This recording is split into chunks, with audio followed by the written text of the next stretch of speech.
If I asked you to tell me the difference between an adjective, an adverb, and a preposition, you'd probably say something like this. An adjective modifies a noun. An adverb modifies an adjective, an adverb, or a verb and another adverb. And a preposition, well, I don't have to go on, because I think we all might have had the same kind of trouble with these kinds of definitions. In just a few moments, we're going to show how we can be much more precise in identifying adjectives, adverbs, and prepositions by going to structure rather than meaning.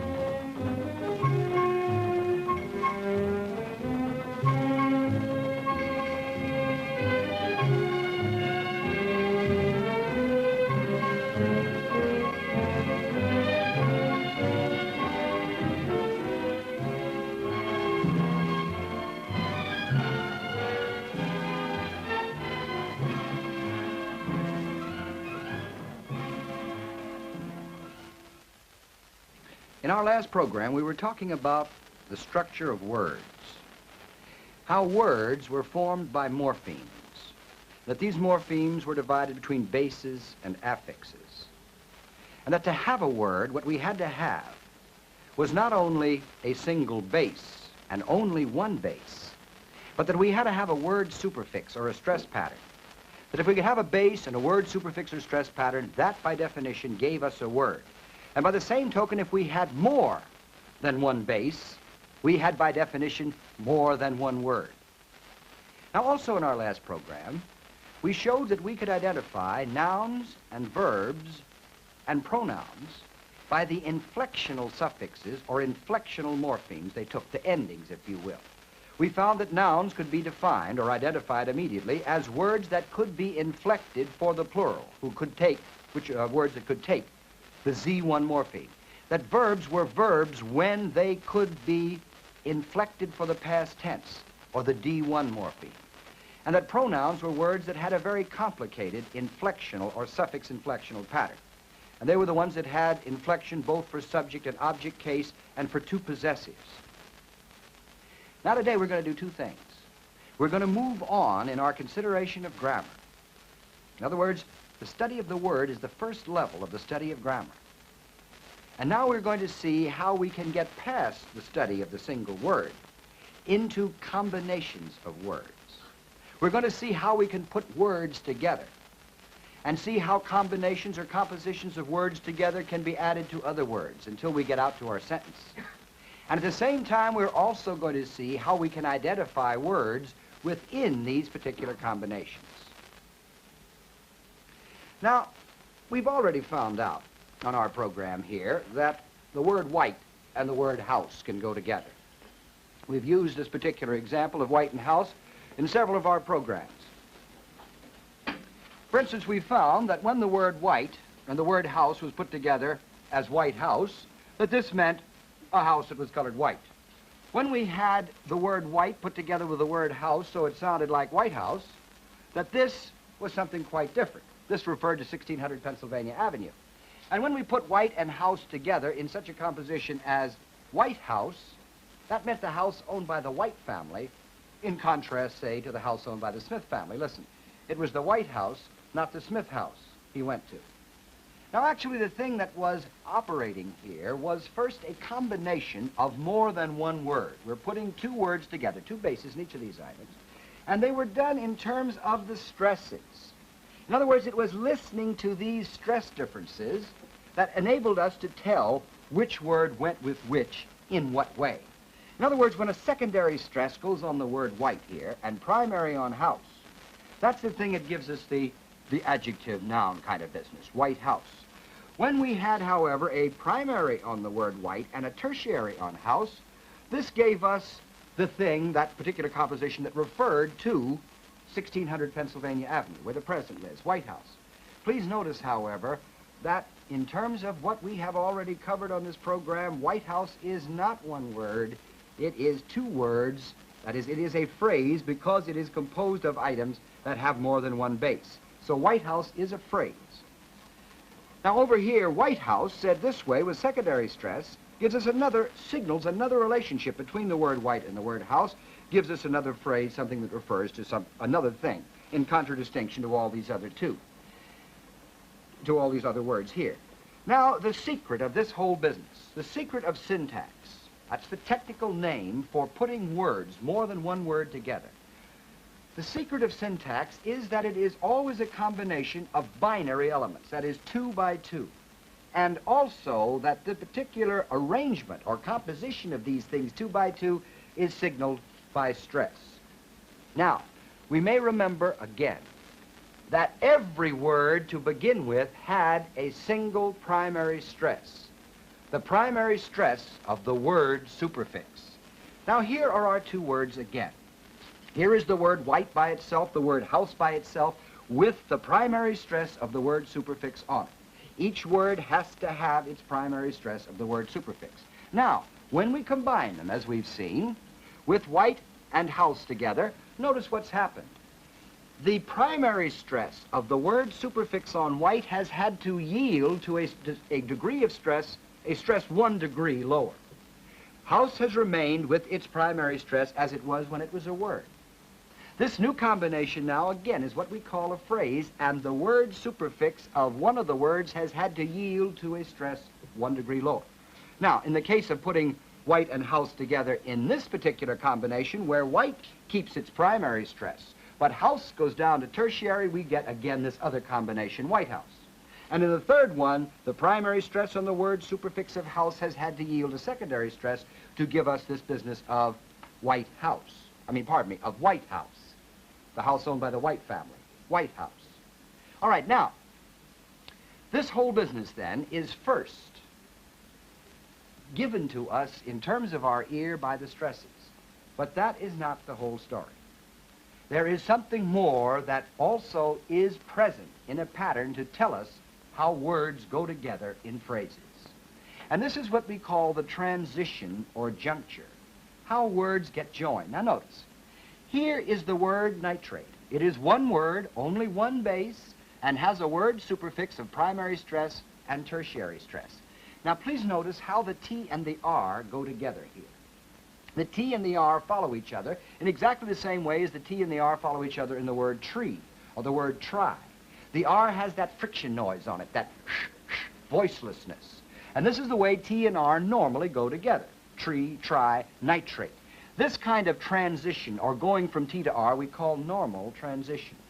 But notice the difference in the way the T and the R follow each other, or go from one to the other, in the phrase nitrate. Nitrate now has a kind of T in it, which is the kind of T that ends a word. Sight, play, night. The R of rate is the kind of R that begins a word, fully voiced. Rate, run, read. Now, this particular kind of transition between T and R we call plus juncture. And in other words, what puts the word night and the word rate together in a phrase is not only just the matter of the stresses, but also how these particular items go into one another, how they transit, if I can make up a word, one into the other. Now notice a couple of other contrasts to show you how plus juncture operates. Here, nitrate. A trait owned by a man named Nye, or exhibited by a man named Nye, perhaps the late Senator Nye. A nitrate. Notice here the plus juncture comes at this point, Nye, whereas the T and R now go together in normal transition, as they did up there in trait, up there in nitrate, or as in treat. And a secondary stress here on this particular way of putting these together. Now notice, in the case of these two words, basket report. Basket report. The plus juncture comes between the T and the R. This is a report on baskets, or a report perhaps that's residing in somebody's basket on his desk that he doesn't intend too much about. A basket report. But when I say basket report and put the plus juncture in front of the P after this particular business here, basket report now is a port that has to do with the importation or exportation of baskets. Basket report. In other words, where these particular things occur is of extreme importance.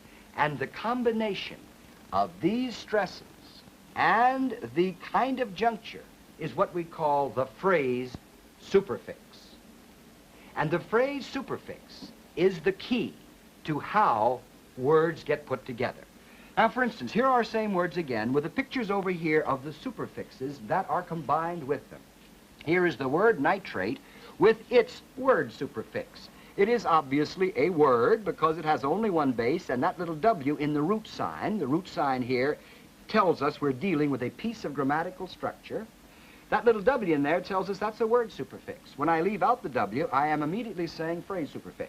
So the picture then of the phrase superfix that puts the word night and the word rate together in a phrase is this one. Picture primary stress plus juncture tertiary stress. For nitrate, primary stress plus juncture secondary stress. For White House, secondary stress plus juncture primary stress. For White House, primary stress plus juncture tertiary stress. And for White House, the house owned by the White family, primary stress plus juncture secondary stress. These phrase superfixes then, these are the key to how words get put together. And remember, in each case, when they operate in putting words together, one of the words of the word superfix, one of the stresses, pardon me, of the word superfix of one of the words has to yield. Now, looking then at our phrase superfixes, we actually can find that bringing up from our lower level of analysis, namely our morphemic level, the words we've already identified as nouns, verbs, and pronouns, we find that if we find an uninflectable word, a word like white, which can never take a suffix, like our business of the Z1, the plural suffix, and the D1. In other words, this thing is now an uninflectable word. It's not a verb, it's not a pronoun, and it's not a noun. All right, now, when I put that uninflectable word into a phrase with the noun house, under the superfix of secondary stress plus juncture primary stress, I have identified the thing that I was taught to call the adjective. There is what an adjective will be. Any uninflectable word preceding a noun which has primary stress on it, when it has secondary, is an adjective. Same way here in shaggy dog. The word shaggy is uninflected, secondary stress plus juncture primary stress. Shaggy is an adjective. But this particular phrase superfix of secondary plus juncture primary is not only used for adjective noun, but it also can put a noun and a verb together in the familiar subject-verb phrase, as in John ran. It also can put together the verb and its object, as in hit Bill. Secondary stress plus juncture primary stress. Now, remember our pronouns. They were our third inflected word class. And actually in our pronouns, what we have here is a phrase superfix which puts tertiary stress on the pronoun and primary stress on the verb. So I went. Pronouns generally occur in a phrase superfix with tertiary stress. Here is the object pronoun, which not only occurs with a the weakest stress, but also it follows the verb generally in normal transition. Tell her, see him, get him, find it. Object pronouns occur under a phrase superfix with weak stress and normal transition. Now, in every one of our phrase superfixes, one thing we've noticed and one thing we must constantly bear in mind. Every phrase superfix has to have one primary stress in it and one that's reduced. All right.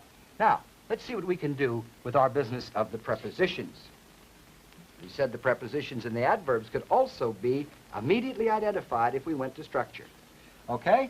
Let's take this one. Here's the word set and the word up put together in a phrase superfix of tertiary plus juncture primary. Set up the pins in the other alley. Set up is a verb, right? That is, it makes now a compound which is a verb, set up. But if you put the phrase superfix of primary stress plus juncture tertiary, in other words, just the opposite, then you get the thing was a setup. And that now functions as a noun, right? It was a setup. Now, when you say upstairs and put this thing together with tertiary stress here and primary stress here, you get upstairs, right? Or up the stairs. Notice there's tertiary stress here, primary stress here, tertiary stress here, primary stress here. These are nouns. Now I can define for you or identify for you the preposition. A preposition is going to be an uninflectable word that can be put together with a noun after it, can be put together with noun or verb in front of it, as long as there is only a tertiary stress in the entire phrase, then you've got a preposition. So up is a preposition because it exists here only in a phrase that has primary and tertiary, never more than tertiary. Here's another example. The city tore up the street. The city tore up the street. Happens in New York every day. This particular tertiary stress here shows me that that word up is a preposition. The house he came to. Tertiary stress on this item here shows me it's a preposition. He came to. Let's reverse these.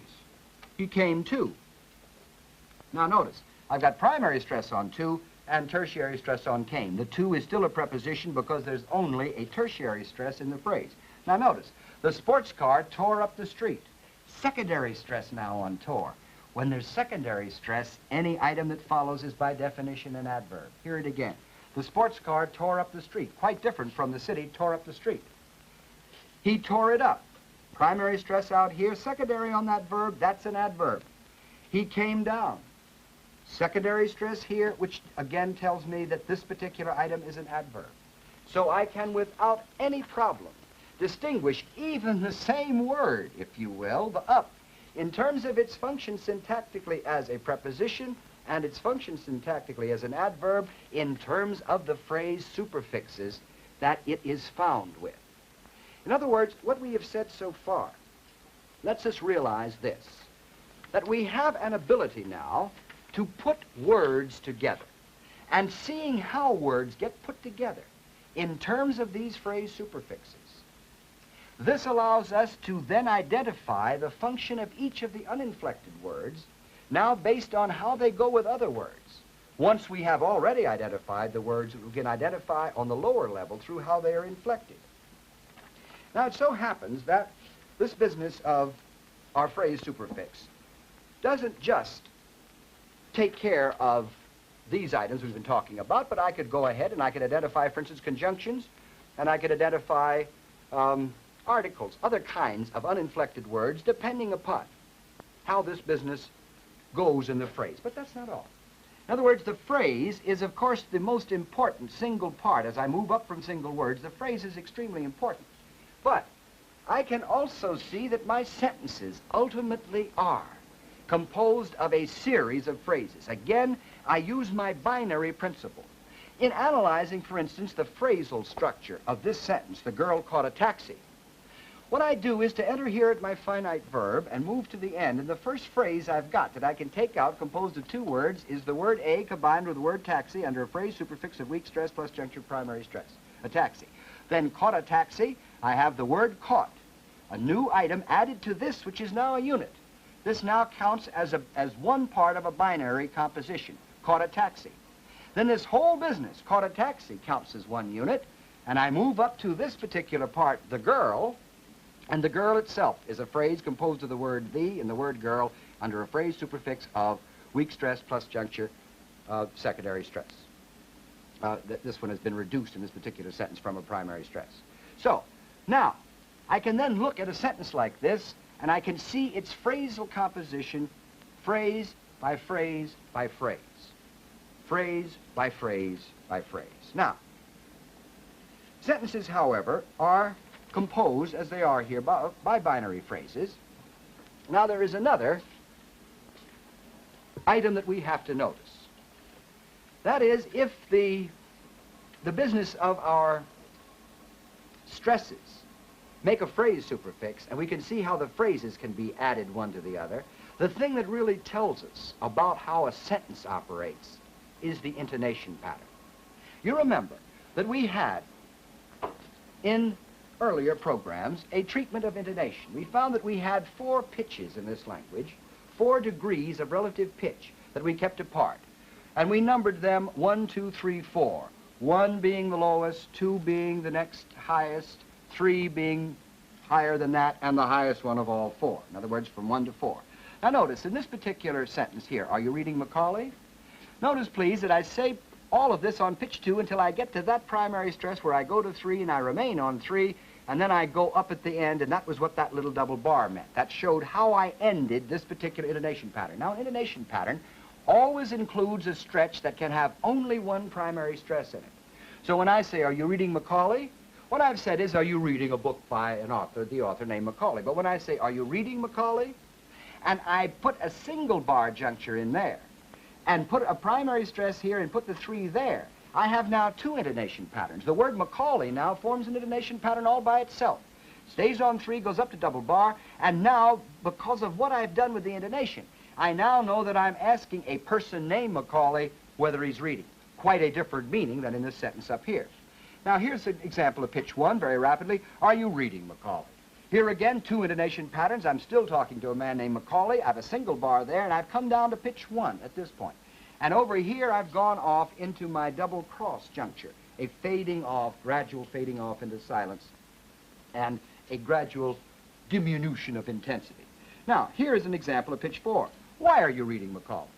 Here the man wants to know why is the person reading an author named Macaulay.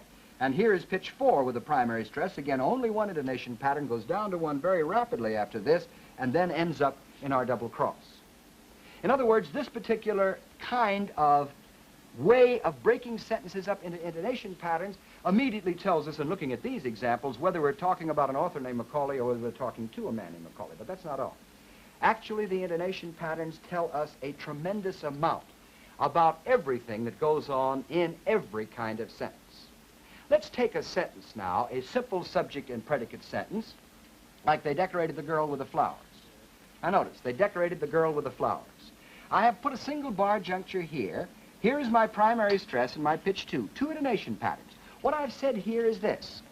This tells me, this single bar, that I have ended my verb right here, and that all of this material in this intonation pattern is the direct object of decorating. They decorated the girl with the flowers.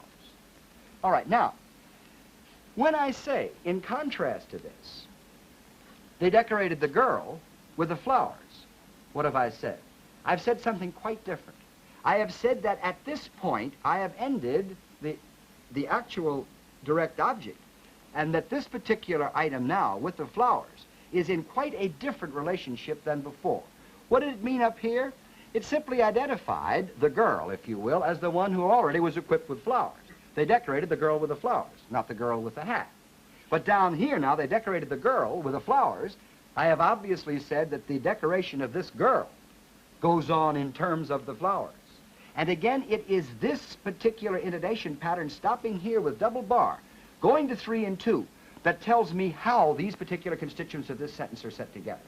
In other words, ultimately, everything that I'm going to be doing in syntax, the whole of English grammar past the business of just putting words together into their phrases, is going to be done in terms of intonation patterns.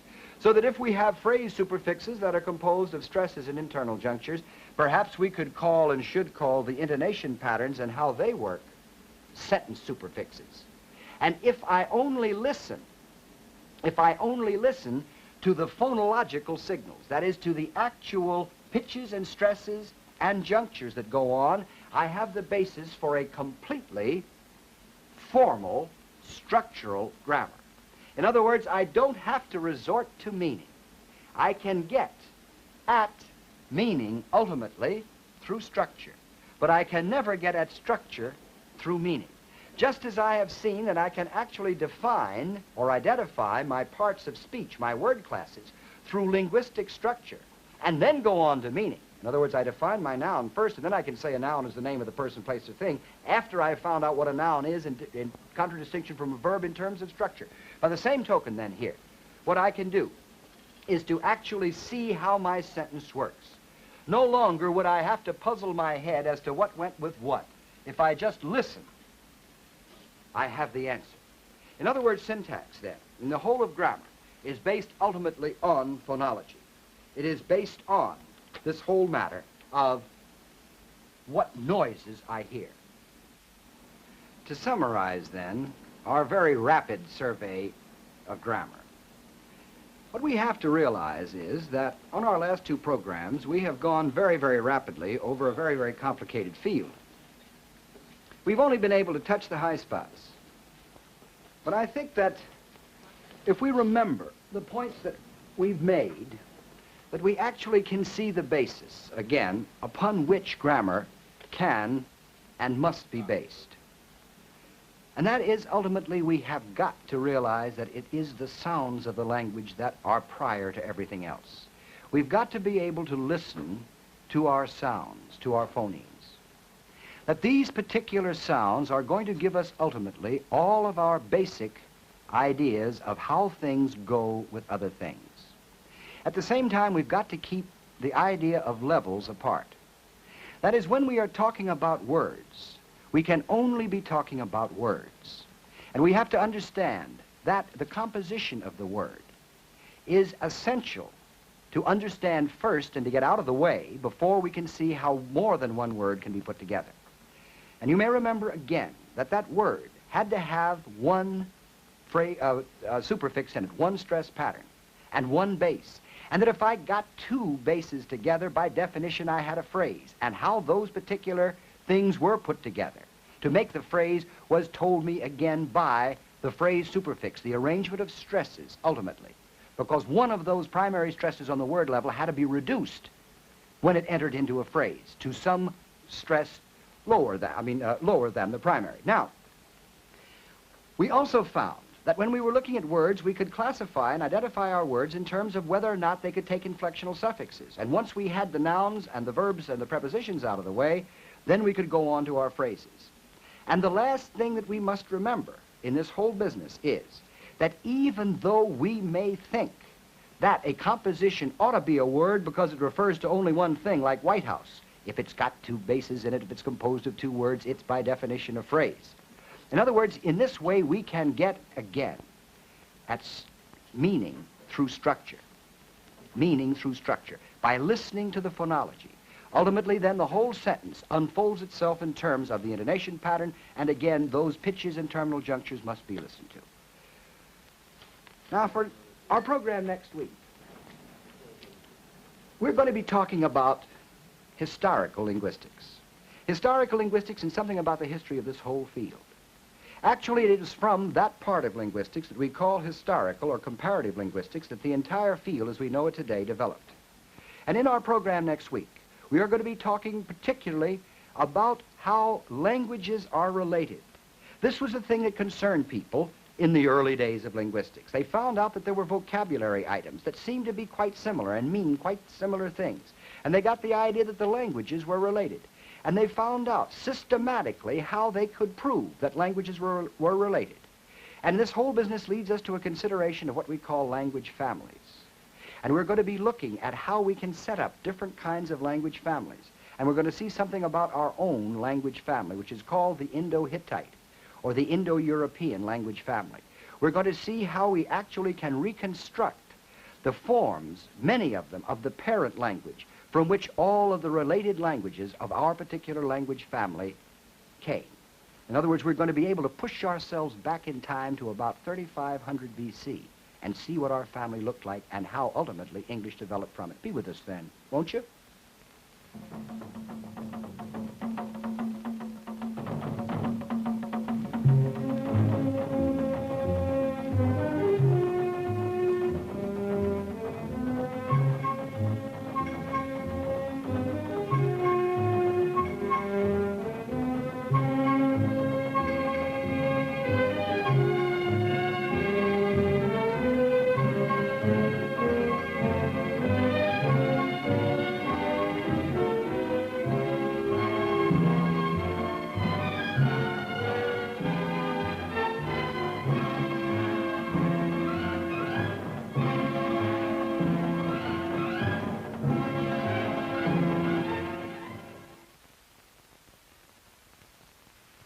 This is National Educational Television.